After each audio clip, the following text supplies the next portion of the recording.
Allah'ın El-Habir degan ism sifatlari haqidagi tafsirlar. Bismillah, elhamdülillah ve salatu ve selamu ala Resulillah. Esselamu aleyküm ve rahmetullahi ve berekatuhu. Tüvende dehtanlarga Ustaz Abduvali Qari Rahimullah'ın Kur'an ve sünnet nuru astida Allah Subhanahu ve Teala'nın güzel isim sifatlerinden Allah'ın El-Habir degan isim sifatları haqidagi tafsirlarini o'qiymiz inshaalloh. Ma'udu billahi mineşşeytanirracim. Allah'ın El-Habir degan isim sifatları haqidagi tafsirlar. Allah'ın bu isim sifatları Kur'an'da 45 yerde tilga ilingan. Sure An'am 18. ayetida tercümesi Allah bendilerinin üstüde kahirdir. Yani Allah bendilerini tizginlep turguçudur. O hikmet bilen iş kılguçudur. Hemmeden haberdardır. El-Habir mahfi haberlerden haberdar, bütkül alemde sadır boluvatkan işler bolsun, zerrelerinin hareketi bolsun, ya ki ulanın hareketsiz haletleri bolsun, insanların kallasıdaki hiyalları bolsun, hemmesinden haberdar zat demektir. Mümin kişi Allah Subhanahu ve Teala'nın El-Habir süptige iman keltirgen bolish kerak. El-Habir süpti El-Alim süptige o'xshaydigan bo'lib, ularning o'rtasidagi farq shuki, El-Habir süptining maxfiy ichki sirlardan xabardor degan ma'nosi ortiqdir.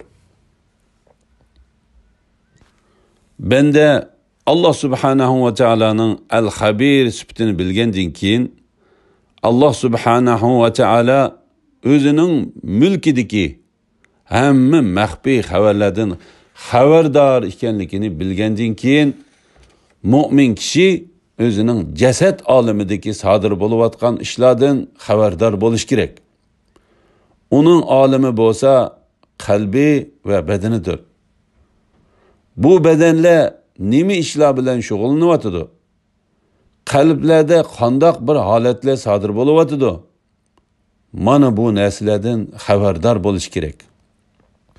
Chunki Allah Subhanahu ve Teala bedenlerde sodir bo'layotgan ishlardan xabardor ekanligini his qilib, qiyomat kuni buningdan savol qilinadiganligini, har bir a'zolarni qiyomat kunida agar yaxshi amallarni qilgan bo'lsa, uning foydasiga guvohlik beradiganligini, yomon amallarni qilsa, uning ziyniga guvohlik beradiganligini bilib, o'zining jasad olamidan doim xabardor bo'lib turish kerak. U jasadidagi olamda bo'layotgan xiyollarning, vasvasalarining aldab ketishidan hushyor bo'lish kerak. Kur'an ve hadislerde Allah'ın bu isim sifatlariga aloqador tuvanniki mazmunlar tilga ilingan. Sure Maide 8. ayetida tercümesi ey müminler, Allah'ın haklarını ada qilishga tirishinglar. Adillik bilen guvohlik beringlar. Birer kavmga bo'lgan o'chmanlikinglar ularga adil bo'lmasliginglarga sabab bo'lmasin. Düşmanınlarga adil bolunglar. Bu yani ularga o'chman turib adil bo'lishinglar taqvodorlikqa eng yaqindir. Allohdan qo'rqinglar. Allah haqiqatan qilmishinglardan xabardordir.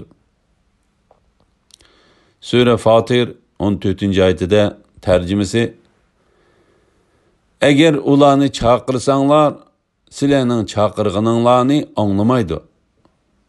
Anlagan takdirde mi sizlerge cevap qaytırolmaydı. Kıyamet günü ula Allah'a ulanı şirk kılganlıklarını inkar kılıdı.